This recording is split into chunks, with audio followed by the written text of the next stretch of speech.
Dilanjutkan untuk pihak terkait. Yang mulia, Dipersilahkan. izin yang mulia, pemohon belum dapat salinan jawaban. Nanti segera Oh diberikan. ya, baik. Ya. Ini juga kami sambil menyimak juga Pak Heru.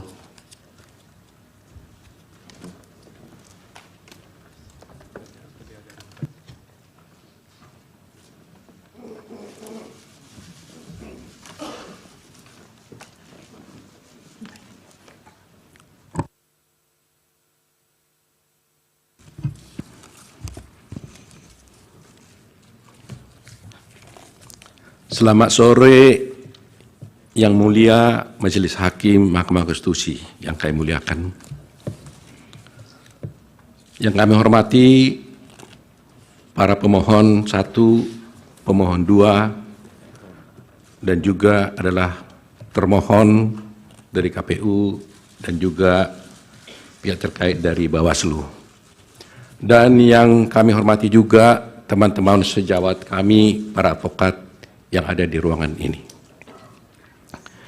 Yang mulia, izinkan saya sekaligus untuk mempersingkat, saya menyampaikan terlebih dahulu semacam pengantar saya sebelum saya membacakan jawaban atau tanggapan kami yang ada di sini sebagai berikut. Yang mulia Mahkamah Konstitusi dan hadirin sekalian yang saya muliakan, kita sudah mendengar permohonan paslon nomor 1 dan nomor 3 dalam persidangan ini. Apa yang disampaikan dalam permohonan tersebut, kita tahu penuh narasi-narasi dan asumsi-asumsi yang sedemikian rupa, yang terkesan untuk menggiring opini seakan-akan kekalahan dari para pemohon adalah karena adanya kecurangan pemilu. Narasi-narasi yang dikembangkan dan yang dibangun seakan-akan rakyat memilih Prabowo Gibran adalah karena kecurangan dan karena adanya bansos. Terus terang, hal ini sangat menyakitkan dan melukai hati masyarakat Indonesia dan menafikan hak mayoritas rakyat Indonesia untuk menentukan pilihannya dengan bebas. Karena rakyat Indonesia memilih Prabowo Gibran sebagai presiden karena mereka mencintai dan menginginkan Prabowo Gibran sebagai presiden dan wakil presiden Republik Indonesia. Pilihan tersebut dilakukan oleh rakyat Indonesia berdasarkan hati nuraninya. Jadi, kalau dituduhkan dan rakyat dituduh memilih karena adanya bansos, karena adanya kecurangan, itu melukai hati rakyat mayoritas Indonesia yang memilih Prabowo Gibran sebagai presiden dan wakil presiden yang mereka cintai. Yang kedua, pemilu kali ini adalah pemilu yang paling damai dan tentu paling baik, bukan paling buruk seperti yang disampaikan oleh para pemohon. Kalau pemohon dalam permohonannya menyampaikan narasi-narasi yang bersifat asumsi dan tuduhan-tuduhan kecurangan, maka kami, kuasa hukum Prabowo Gibran, tidak akan terpancing dan tidak akan terpengaruh dengan narasi-narasi dan diksi-diksi kecurangan yang dituduhkan. Tetapi kami akan tetap berpegang teguh kepada prinsip-prinsip kejujuran, profesionalisme, sehingga kami akan memberikan analisa juridis untuk membantah dalil-dalil pemohon, dan kami akan membantah dalil-dalil pemohon tersebut tidak dengan narasi-narasi yang asumsi dan asumsi-asumsi, tidak akan menggiring opini. Kami akan sampaikan secara jelas dengan argumentasi hukum disertai dengan bukti-bukti yang ada. Ketiga, bahwa kita tahu perkara ini seharusnya tidak diajukan ke MK, melainkan ke Bawaslu. Karena isi permohonan tidak sesuai dengan ketentuan Undang-Undang khususnya pasal 475 Undang-Undang Pemilu, sehingga dapatlah dikatakan permohonan pemohon tersebut adalah salah kamar. Demikian juga petitum pemohon juga tidak sesuai dengan hukum acara yang berlaku di Mahkamah Konstitusi. Karena kita lihat petitum pemohon telah menyasar kemana-mana, sehingga terkesan permohonan tersebut, petitum tersebut seperti petitum sapu jagat. Karena pihak-pihak yang tidak pihak pun di perkara ini telah dimintakan untuk diperintahkan oleh Mahkamah Konstitusi untuk dihukum atau diperintahkan untuk melakukan. Terakhir, kalau pemohon menuduh ada kecurangan atau pelanggaran pemilu, dan hal itu kami nyatakan tegas dalam persidangan ini, bahwa kami sebagai kuasa hukum Prabowo Gibran dan Prabowo Gibran menyatakan dengan tegas dan membantah hal itu tidak benar. Tetapi justru para pemohonlah, pihak pemohonlah yang melakukan kecurangan tersebut, dan kami akan buktikan di dalam persidangan ini nantinya. Demikian teman terkait yang mulia. Untuk selanjutnya kami tidak mengulangi lagi dari awal pembacaan kami. Kami hanya menerangkan bahwa kami bertindak atas nama Prabowo Subianto dalam perkara ini, yaitu dalam di mana telah kami sampaikan terang pihak terkait dalam perkara nomor 1 PHPU Pres 22 Romawi garis miring 24, dan kami lanjut langsung ke halaman 6. Yang mulia,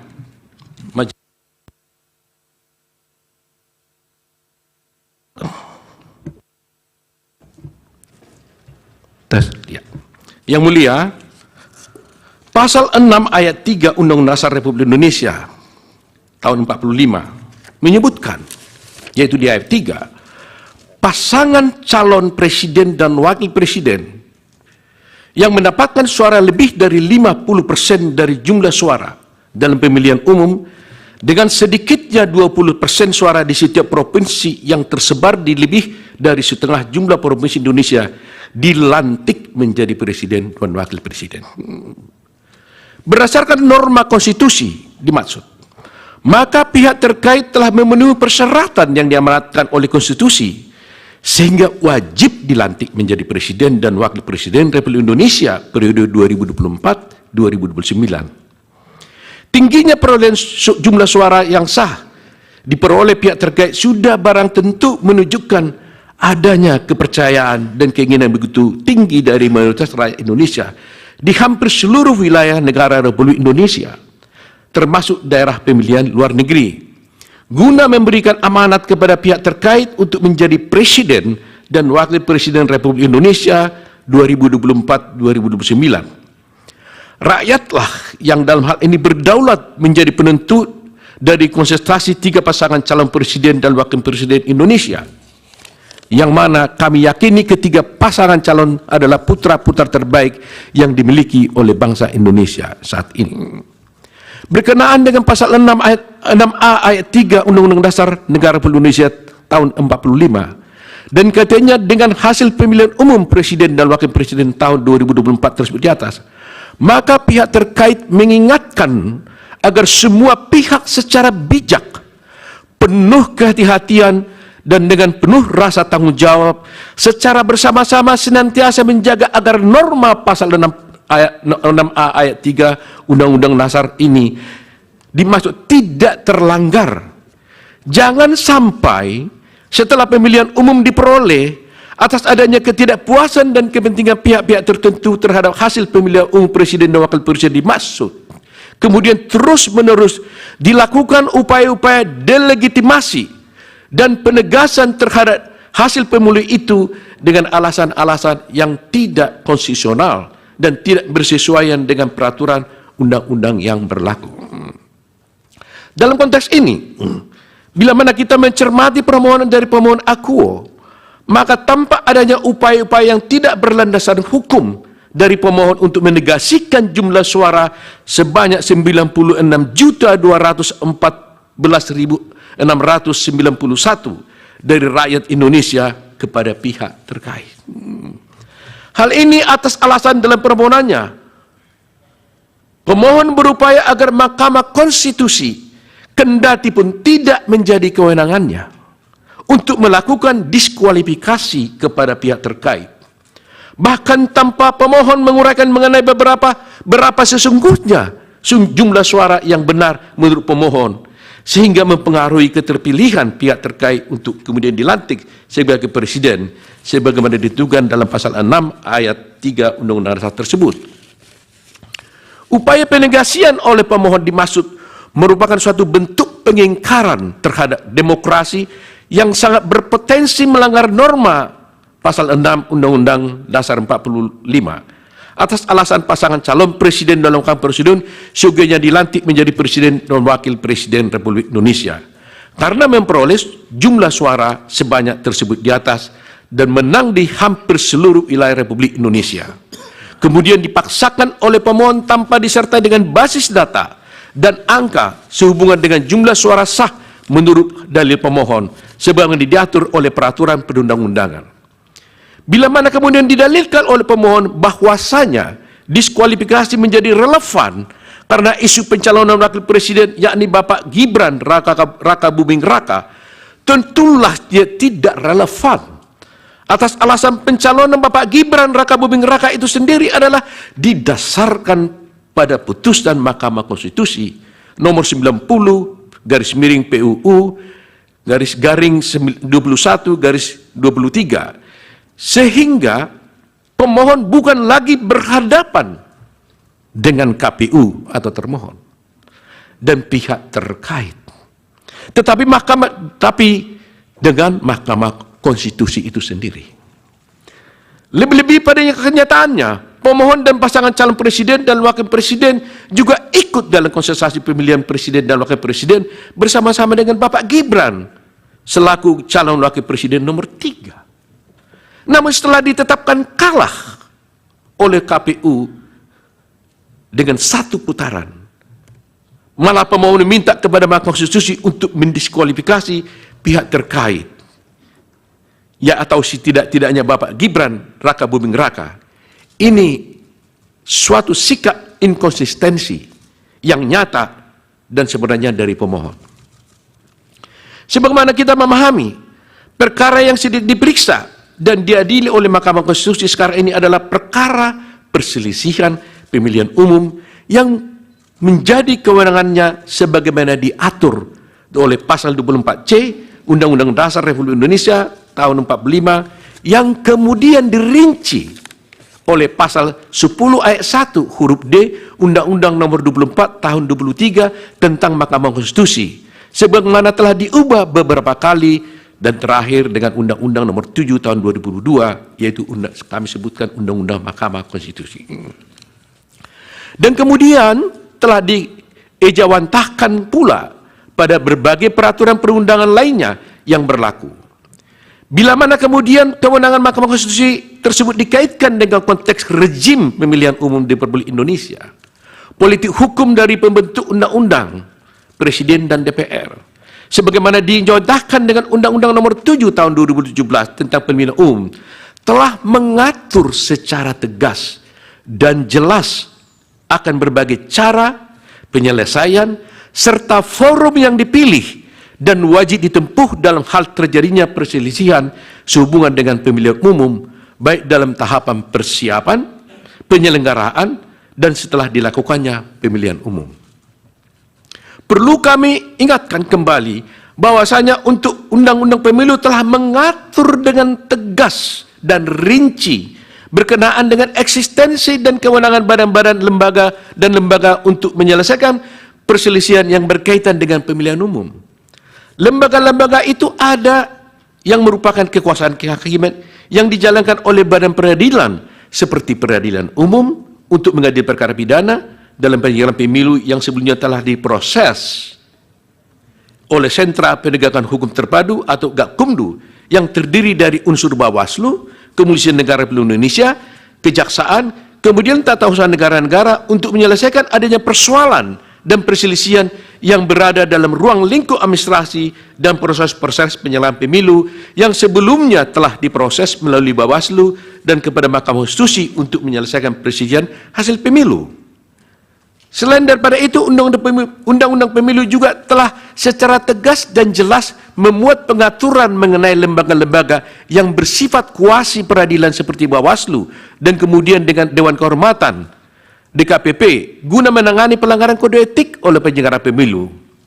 Dengan adanya pembagian eksistensi dan kewenangan badan-badan lembaga peradilan dan kuasi peradilan tersebut di atas, maka tercipta pemilu yang teratur, adil, efektif, dan demokratis guna mengawal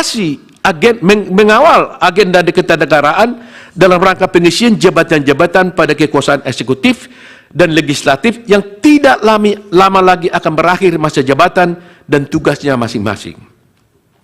Sekarang yang menjadi pertanyaan adalah, apakah tepat bila mana pemohon membawa seluruh persoalan sehubungan dengan perselisihan pemilu, baik yang berupa administrasi pemilu, pidana pemilu, pelanggaran kode etik penyelenggara pemilu, seluruhnya kepada Mahkamah Konstitusi, yang kita tahu terbatas kewenangannya untuk mengadili perselisihan yang terkait dengan jumlah suara hasil pemilu.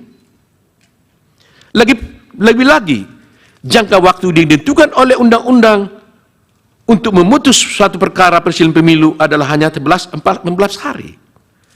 Asal dasar itu, hemat kami, permohonan akuo justru merupakan kemunduran dan suatu bentuk ketidakbijakan oleh pemohon yang berpotensi melanggar norma konstitusi dan peraturan perundangan yang berlaku, sekaligus mengabaikan adanya pengaturan penyelesaian perselisihan pemilu sebagai ditentukan oleh Undang-Undang Pemilu.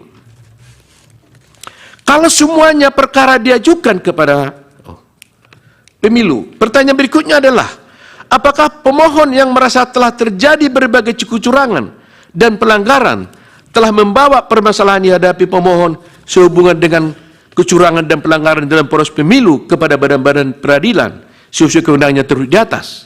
Bila mana sudah, barang tentu badan-badan atau lembaga-lembaga itu telah atau sedang berproses atau bahkan telah memutuskan sesuatu kepada pihak yang terlibat dalam sengketa dimaksud, termasuk juga kepada pemohon.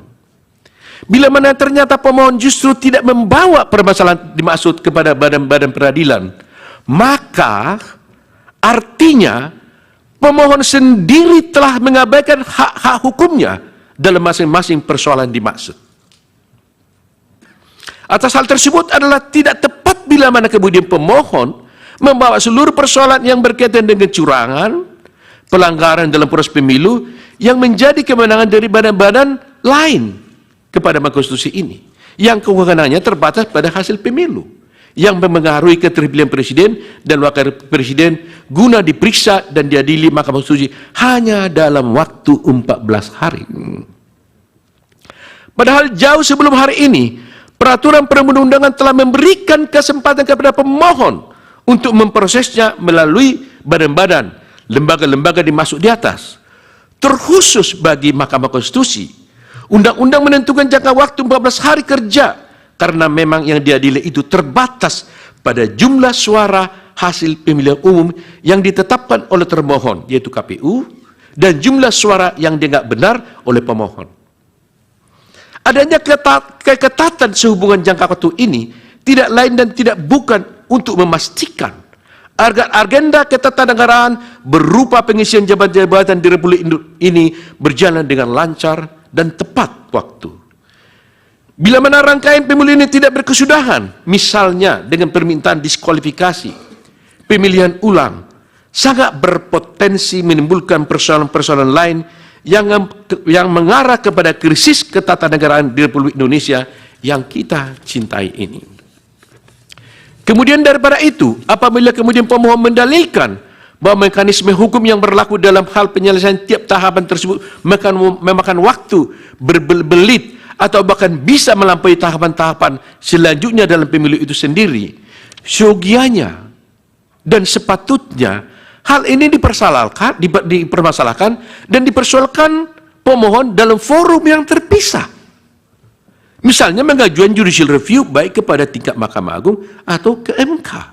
Bukan dalam tahap perselisihan hasil pemilihan umum presiden dan wakil presiden yang dalam konteks ini diajukan dan digabungkan secara keseluruhan oleh pemohon sendiri.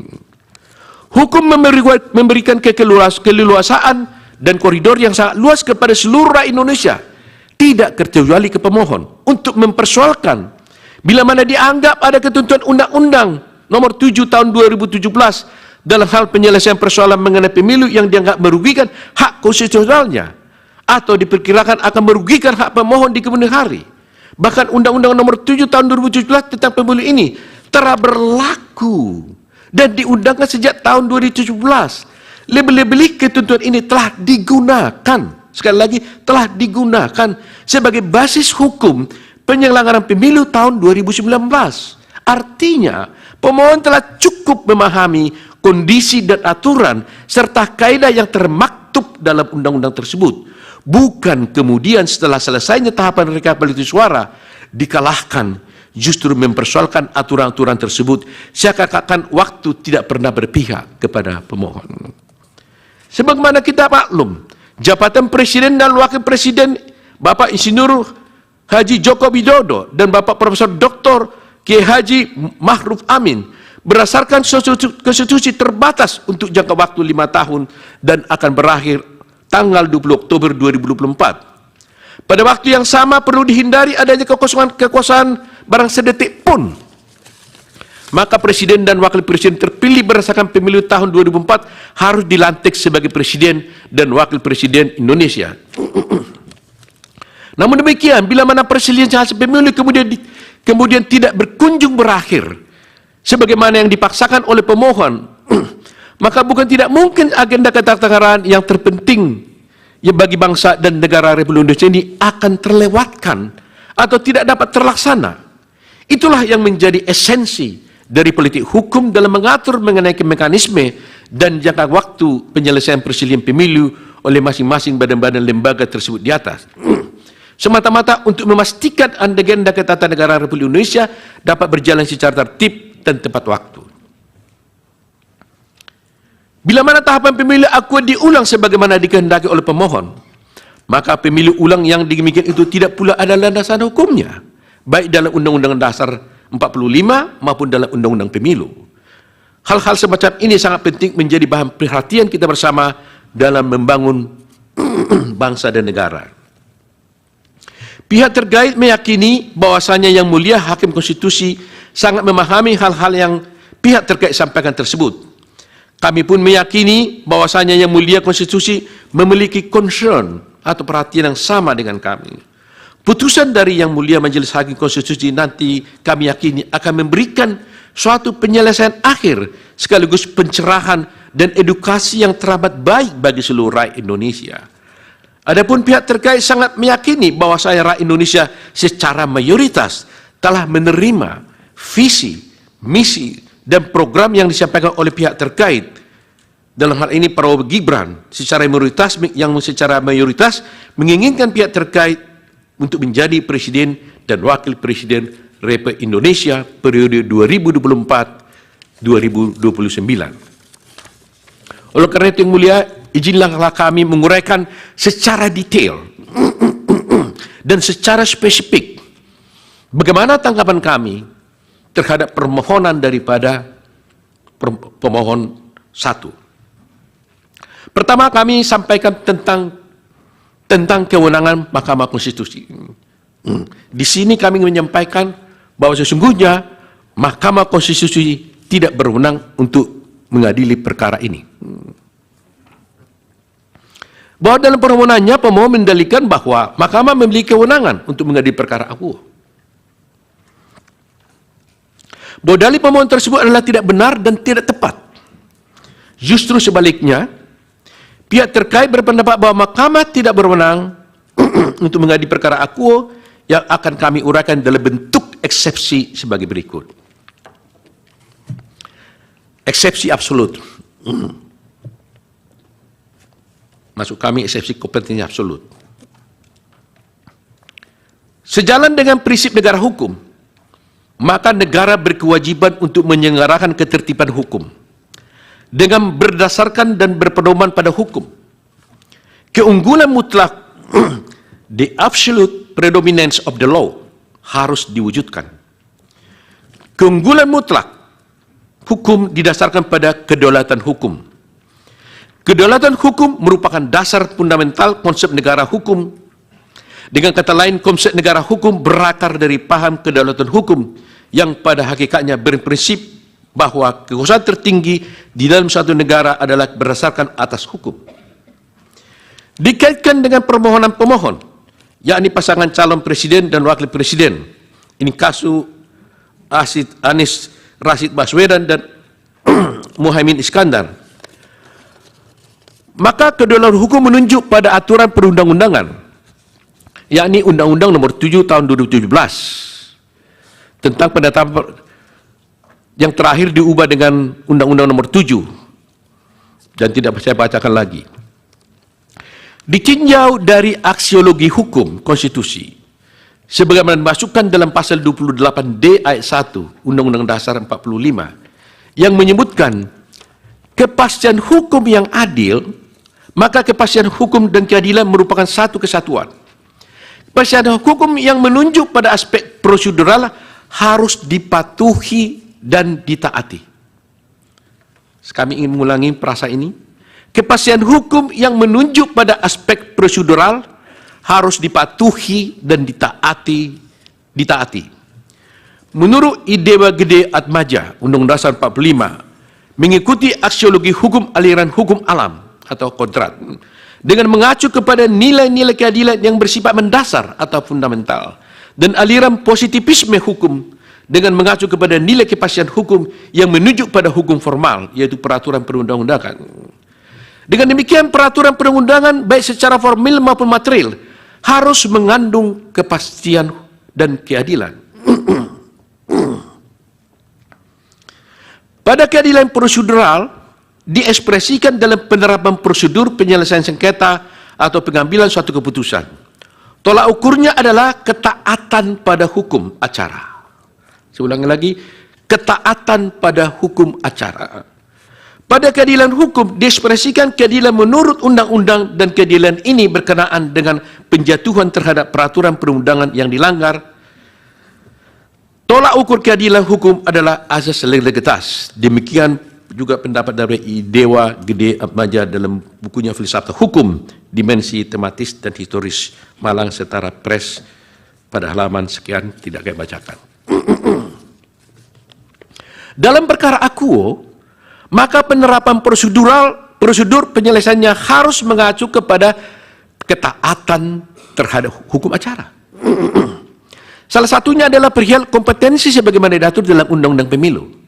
Disebutkan dalam Undang Pemilu, tepatnya dalam buku keempat yang mengatur tentang pelanggaran pemilu, sengketa proses pemilu, dan persisian hasil pemilu bab 1 pelanggaran pemilu, pada bagian ke-1 tentang penanganan temuan dalam pelanggaran pemilu. Pada bagian kedua menyangkut tentang pelanggaran kode etik penyelenggara pemilu. Pada bagian ketiga menyangkut tentang pelanggaran administrasi pemilu. Pasal 460 ayat 1 pemilu menyebutkan, pelanggaran administratif pemilu meliputi pelanggaran terhadap tata cara, prosedur, atau mekanisme yang berkaitan dengan administrasi pelaksanaan pemilu dalam setiap tahapan penyelenggaraan pemilu. Kemudian dalam ayat 2 disebutkan pelanggaran administratif sebagaimana dimaksud ayat 1 tidak termasuk tindak pidana pemilu pelanggaran kode etik. Berdasarkan ketentuan pasal 40 ayat 1 tersebut, maka diketahui bahwa pelanggaran administratif pemilu meliputi pelanggaran terhadap tata cara, prosedur, atau mekanisme yang berkaitan dengan administrasi pelaksanaan pemilu dalam setiap tahapan pemilu.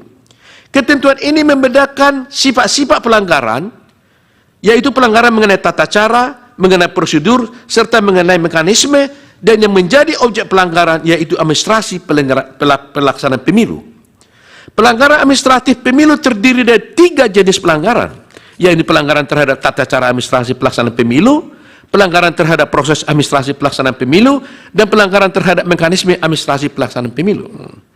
Telah ditentukan bahwa tentang penyelesaian pelanggaran administratif pemilu, sekali lagi, telah ditentukan bahwa tentang penyelesaian pelanggaran administratif pemilu adalah menjadi kewenangan Bawaslu secara tegas dan jelas dapat dilihat dalam ketentuan pasal 461 Undang-Undang ayat 1 Undang-Undang Pemilu yang menyebutkan Bawaslu provinsi, Bawaslu kabupaten dan kota menerima, memeriksa, mengkaji dan memutus pelanggaran administratif pemilu.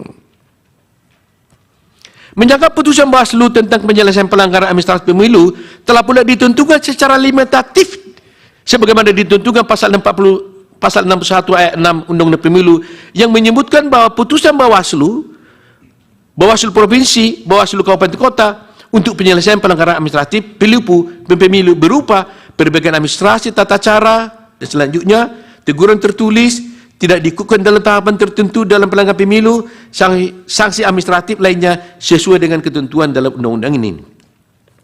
Dalam kaitannya dengan pelanggaran administratif pemilu yang terjadi secara terstruktur, sistematis dan masif, sekali lagi, dalam kaitannya dengan pelanggaran administratif pemilu yang terjadi secara terstruktur, sistematis dan masif, telah diatur secara rinci pada pasal 463, pasal 463 Undang Pemilu sebagai berikut. Dianggap dibacakan itu. Tunggu dibacakan. Mengacu pada ketentuan pasal 463 Pemilu, maka kewenangan tentang penyelesaian pelanggaran administratif pemilu yang terjadi secara terstruktur, sistematis dan masif adalah mutlak menjadi kewenangan Bawaslu. Di sini terlihat adanya kompetensi absolut penyelesaian perkara administratif pemilu yang terjadi secara struktur, sistematis dan masif hanya oleh Bawaslu. Perihal kompetensi absolut menunjuk pada kewenangan atau kekuasaan mengadili perkara berdasarkan pembagian wewenang atau pembebanan tugas, attribution of authority. Menyangkut tentang pelanggaran administratif pemilu yang terjadi secara terstruktur sistematis, penjelasan 286 ayat 3 Pemilu menyatakan, kami tidak bacakan. Tindakan pelanggaran secara terstruktur dan masif adalah perbuatan melawan hukum yang sungguh-sungguh terjadi, onrecht in actu. Di sini selalu ada keterhubungan antara tindakan terstruktur dengan sistematis di satu sisi.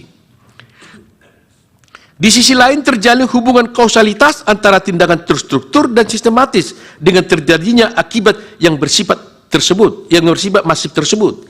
Keberlakuan secara masif adalah sebagai akibat atau resultan dari terstruktur dan sistematisnya pelanggaran administrasi pemilu. Hal ini sejalan dengan penjelasan pasal 286 ayat 3 Pemilu yang menyebutkan pelanggaran masif adalah dampak pelanggaran yang sangat luas pengaruhnya terhadap hasil pemilu, bukan hanya sebagian. Putusan terhadap pelanggaran administrasi pemilu yang terjadi secara terstruktur, sistematis dan masif ditindaklanjuti oleh keputusan KPU. Dapat berupa sanksi administratif, pembatalan calon anggota DPR, DPRD, dan calon para presiden dan wakil presiden. Dengan demikian, putusan Bawaslu tentang pelanggaran administratif pemilu yang terjadi terstruktur, sistematis dan masif harus ada terlebih dahulu dan harus pula ada keputusan KPU tentang sanksi administratif berupa pembatalan terhadap calon anggota DPR, DPD, DPRD provinsi, DPRD kabupaten, kota, dan pasangan calon presiden dan wakil presiden. Pada perkara aqua yang dimohonkan oleh pemohon, terlihat pemohon memasukkan permasalahan yang bukan menjadi ranah kewenangan Mahkamah Konstitusi. Hal ini dapat dilihat dalam pokok permohonan sebagaimana tertuang dalam huruf B yang didalilkan oleh pemohon sebagai berikut. Kami bacakan, di mana kesemuanya hal tersebut di atas adalah bukan ranah kewenangan Mahkamah Konstitusi. Perlu disampaikan di sini bahwa perihal perselisihan hasil pemilu telah diatur secara tegas dalam bab 3 perselisihan hasil pemilu. Pasal 473 Undang-Undang Pemilu, pasal 473 ayat 3 Undang-Undang Pemilu menyatakan, perselisihan penetapan perolehan suara hasil pemilu presiden dan wakil presiden secara nasional meliputi perselisihan penetapan perolehan suara yang dapat mempengaruhi penetapan hasil pemilu presiden dan wakil presiden. Pasal 475 ayat 1 dan 2 dianggap dibacakan. Tidak dibacakan. Frasa hanya, sekali lagi, frasa hanya terhadap hasil penghitungan suara bermakna pembatasan dan bersifat tetap. Tidak ada peluang untuk memperluas kewenangan Mahkamah Konstitusi, termasuk selain dari perhitungan suara. Secara argumentum a contrario, maka selain perhitungan suara adalah bukan menjadi kewenangan Mahkamah Konstitusi. Menjadi jelas bahwa kewenangan Mahkamah Konstitusi hanya terhadap hasil perhitungan suara dengan pendekatan kuantitatif. Mahkamah Konstitusi tidak berwenang mengadili pelanggaran administratif secara struktur, sistematis, dan masif yang notabene pendekatannya adalah kualitatif, sesuai dengan sifatnya pendekatan kualitatif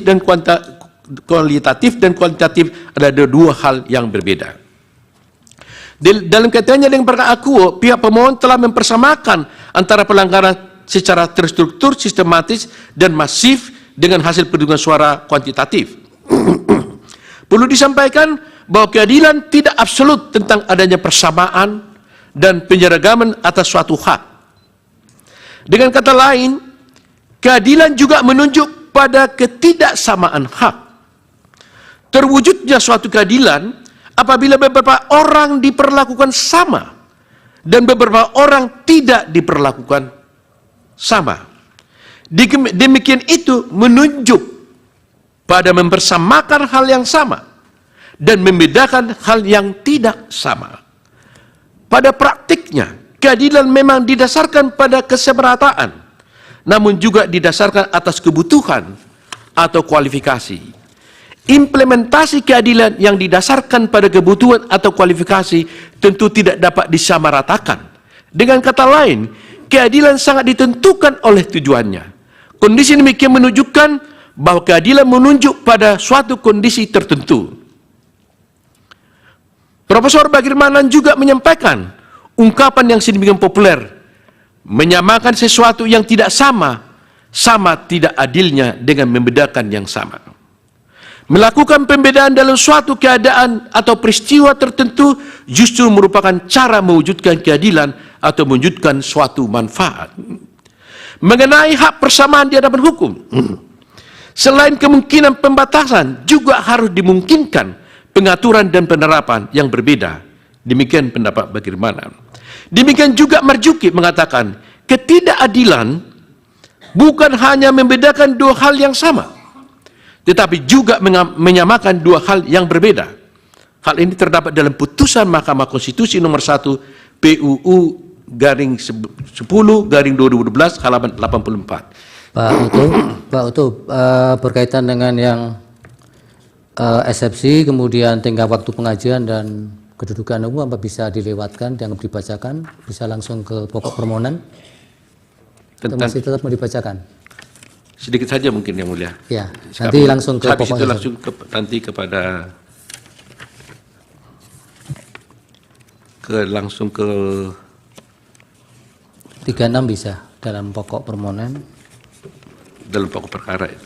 Tentang kedudukan hukum, tentang penetapan perolehan hasil suara. Ada lagi satu eksepsi formilnya mungkin. Silakan. Ya. Kalau begitu kami langsung saja kepada eksepsi yang saya simpulkan dulu dengan eksepsi absolut yang mulia.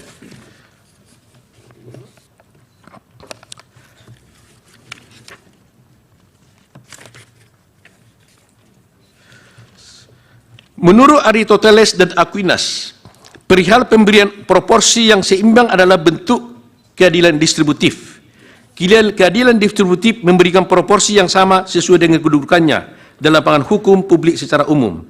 Perimbangan menurut teori keadilan Aristoteles menunjukkan pada suatu kondisi di mana kesamaan hak itu haruslah sama di antara orang-orang yang sama. Permohonan yang disampaikan pemohon adalah jelas mempersamakan dua hal yang berbeda. Pelanggaran secara struktur, sistematis, dan masif adalah menjadi kewenangan Bawaslu. Adapun menyangkut dengan perselisihan hasil penghitungan suara menjadi kewenangan Mahkamah Konstitusi. Dapat dikatakan bahwa penyamaan tersebut adalah ketidakbenaran dan sekaligus ketidakadilan. Penyamaan tersebut juga termasuk tidak menempatkan sesuatu sesuai dengan tempatnya. Berdasarkan uraian tersebut, oleh karena yang dipersoalkan pemohon dalam permohonannya adalah mengenai hal-hal di luar dari perhitungan suara, maka permohonan pemohon bukan menjadi kewenangan dari Mahkamah Konstitusi. Mengenai kedudukan pemohon juga kami lewatkan, karena intinya kami hanya menyatakan di situ bahwa pemohon tidak punya kedudukan hukum dalam mengajukan gugatan ini. Tentang tengah waktu pengajuan pemohon juga, karena memang permohonan ini diajukan kepada salah kamar, maka kami di dalam tengah waktu juga mengatakan berarti bahwa tengah waktu yang diatur undang-undang tidak termaktub dan tidak terpenuhi dalam permohonan ini. Kemudian permohonan kami langsungkan kepada permohonan tentang eksepsi cacat formil.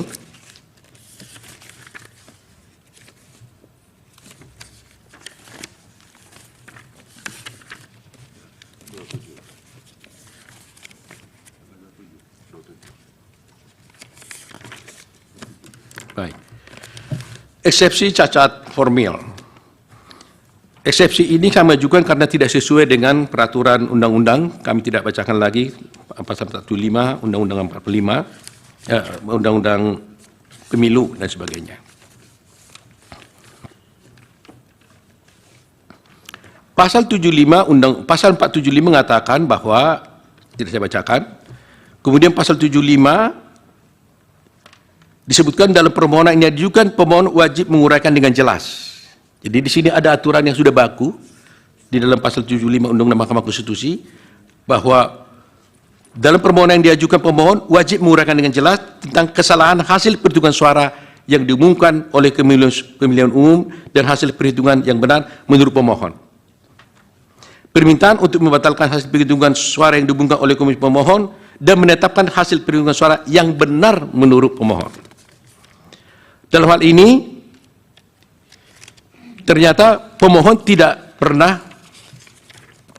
mengajukan dalam permohonannya mana yang benar menurut pemohon penjara perhitungannya dan mana yang salah menurut pemohon terhadap perhitungan dari KPU itu. Kemudian di dalam PMK Mahkamah Konstitusi secara tegas limitatif juga diatur bahwa di dalam PMK tersebut, di dalam pasal 7, pasal 8, butir 6B, poin 4, disebutkan pokok permohonan, saya ulang ini, pokok permohonan memuat penjelasan mengenai kesalahan hasil perhitungan suara yang ditetapkan oleh termohon dan hasil perhitungan suara yang benar menurut pemohon. Ini sudah tegas diatur. Bahkan di petitum pun juga disebutkan. Petitum itu harus memuat permintaan untuk membatalkan penetapan perolehan suara hasil pemilu oleh termohon dan menetapkan hasil perolehan suara yang benar menurut pemohon. Dalam kasus ini, dalam permohonan pemohon tidak menyebutkan dalam petitumnya mana yang suara yang salah dan mana perolehan suara yang benar menurut pemohon.